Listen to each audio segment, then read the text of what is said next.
What's the biggest difference between a brand new rider on the street, someone still building their skills, and an experienced rider on the street? Well, some would say the experienced rider can enter a corner with a little more speed. They're more comfortable leaning the motorcycle over. Maybe they're better at emergency braking. And a new rider is not going to be as competent at cornering or stopping a motorcycle quickly. Well, there's one interesting psychological difference between an experienced rider and a new rider. This week on MCrider, we're going to look at how you can make that transition from being a new rider to an experienced rider and the psychological differences between the two.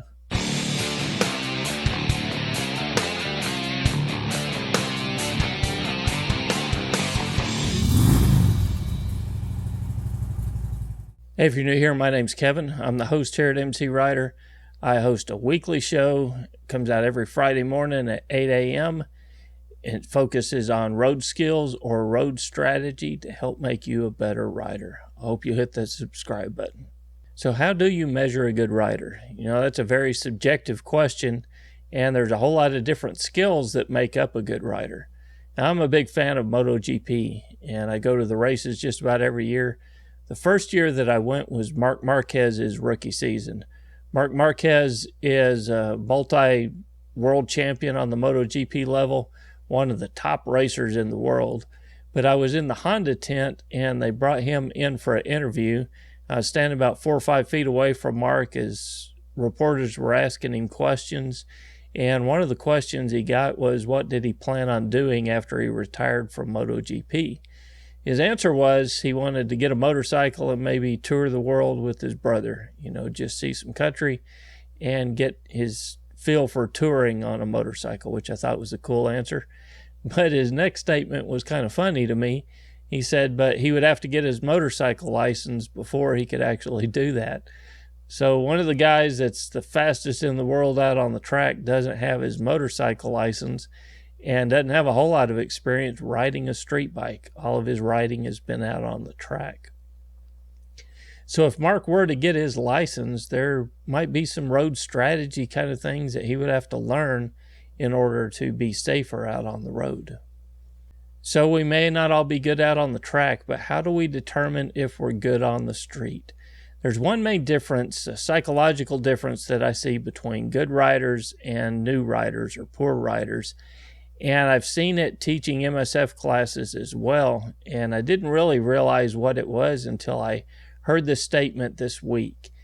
It said that the new riders are focused on their skills, or they're thinking about their skills, while an experienced rider is thinking with their skills.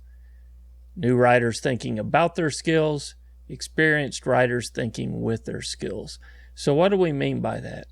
Well, if a new rider and an experienced rider pull up to a stoplight, the new rider is focused purely on, man, I don't want this thing to stall when the light turns green. I got to make sure I ease out on the clutch, give it a little bit of gas, try not to stall it like I have the half a dozen other times when I tried to start out. The experienced rider is not thinking about any of that at all. In fact, the clutch and throttle control has become second nature to him, and he eases out on the clutch, rolls on the throttle, and never gives it a second thought. In fact, if you're an experienced rider and you rode today, how many times did you shift gears? I mean, you didn't even think about it, right? You just shifted gears. It's part of the natural process. But for a new rider, that's something that they have to focus on and something they really have to think about. So how do we make that transition from thinking about our skills to thinking with our skills? I've heard a lot of guys say, man, all you need is some seat time. Just get some seat time, some miles under your belt, and you'll get better in no time. There's a little bit of truth to that, but there's some really deceiving points in that as well. Because I've seen a lot of riders who have a lot of miles under their belt, but they really don't have a whole lot of skills when they're put to a test out on a range. I'm sure that there's other rider coaches that can attest to this. We've all had those students in our class who say, yeah, I've ridden my entire life. I started riding when I was 16 years old. I'm just here to support my wife or to support my friend who's taken this class, or I got a speeding ticket and I need to get out of it. Then when they get out on the practice range and they're trying to work on some of these very specific skills, they're totally lost because they don't have those basic or those fundamental skills to stop quickly in a curve or to ride a curve through a specific pattern, or emergency braking is one that some people struggle with, or swerving. Some of those fundamental skills these experienced riders really struggle with because they don't practice that on a regular basis. I recently got an email from the Yamaha Champions Riding School. It was written by Nick Einetsch, who runs that school, and he had something in there that I thought was really profound and I really hadn't thought about too much, and it was the term brilliance in the basics.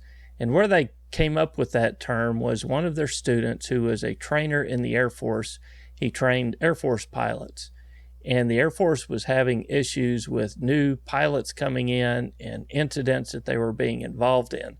So the Air Force and the trainers began preaching safety and talking about safety. And he said the more they talked about safety, the accident rate and the incident rate didn't decrease, but they began teaching on the brilliance of the basics. And what they meant by that was focusing on the core fundamentals, the fundamentals of flying an airplane. So when they focused on those fundamentals and began drilling their pilots with those fundamentals, their incident rate decreased. So it was those core principles, those same things that you would find in a basic rider course or that you would practice out on a range. Those core fundamentals are what decreases the number of incidents or the close calls that you would have on a motorcycle as well. I did a video a few weeks ago here on MCrider, and it was about emergency braking. The title of that video is One Skill That Will Save Your Life. And the video went over really well, but I got one comment that I thought was really interesting. It was from a guy, and I don't remember exactly what he said, but it was along the lines of, your title's misleading. I wish you had put that it was about emergency braking in the title because I wouldn't have watched it. I already know how to emergency brake, so you just wasted my time because of the title of this video. And I don't know this guy. I mean, he may be a tester for Bosch braking systems, and he may test braking systems on motorcycles on a regular basis and provide feedback to the engineers who create those brakes. But my suspicion is that he's just a regular guy riding on the streets, and he probably can learn a thing or two about emergency braking, but his mind is already closed to the point where he can't learn any further. And that puts yourself in a real dangerous situation where you think that you've got something down when in a lot of cases you really don't. That's where we come back to that term brilliance in the basics. And that's the huge advantage of taking a class, because it forces you, it puts you in a position where you have to work on those fundamentals, and you've got a little extra pressure because you've got a trained instructor watching you. You've got somebody watching you that you don't necessarily do when you're riding out on the street, and that instructor can provide immediate feedback in maybe bad habits that have crept into your riding style or things that you just didn't totally get the first time you went through training. But a lot of people don't have access to training, or training is too expensive or out of their budget to take on a regular basis. And that's why I've created the forum and the field guide here on MCrider. Forums offer you a chance to ask questions. We've got some really experienced riders and some other rider coaches that frequent the forums that are more than happy to help you with your questions and to help you get this thing right. Or if you've been riding a long time, to help correct some of the mistakes that you've been making that have got you into some hairy situations. In addition to the forums, we've got the field guide. I've got training exercises that will put you out on a parking lot. You can practice these on any open parking lot. There are diagrams of the exercise, how to run it, coaching tips, problem resolution, and a video that shows you how the exercise is to be run.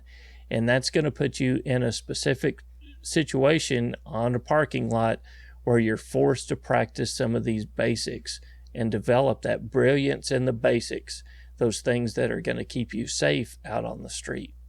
So be honest with yourself. When you're out for a ride, are you thinking about your skills or are you thinking with your skills? Or if you put yourself in a situation practicing on a parking lot, are you thinking so much about the exercise, or are you thinking with your skills and completing the exercise? The more you practice, the more it becomes second nature. And you don't want to practice until you can get something right. You want to practice until you can't get it wrong. There's a huge difference in that. And practicing on those fundamentals are the things that can keep you safer out on the street.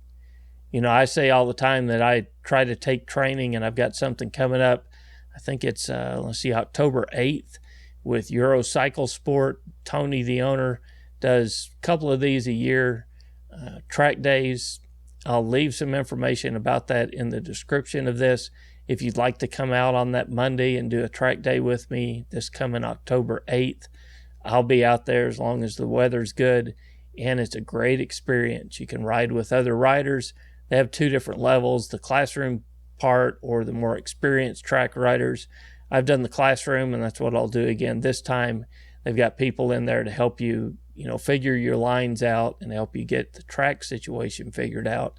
But a track is a great place to continue working on your cornering skills and to do it in a safer environment where you don't have to worry about traffic coming up on you.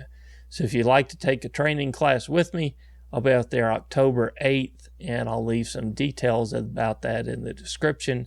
Shoot me a message. Let me know that you're going to be out there. I'd like to meet some of you guys. So until next week, guys, this is Kevin with MCrider, and we'll see you on the road. MCrider is made possible by our friends on Patreon. To learn how to support MCrider, get access to the field guide and the forums, go to mcrider.com/support.